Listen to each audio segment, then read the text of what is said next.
आताच नुकत्याच झालेल्या निवडणुकामध्ये नांदेड लोकसभा पोटनिवडणुकीमधून मला लोकांनी देशाच्या सर्वोच्च सभागृहामध्ये काम करण्याची संधी उपलब्ध करून दिली।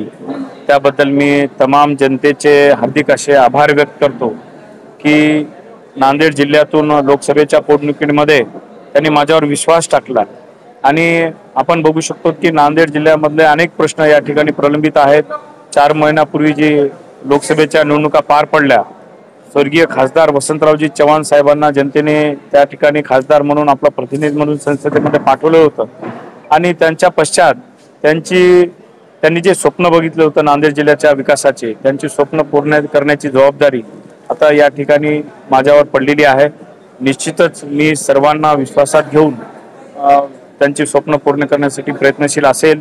आणि नांदेड जिल्ह्यातील आपण बघू शकता की विधानसभामध्ये बरेचसे जागा ह्या सर्व महायुतीच्या आलेल्या आहेत।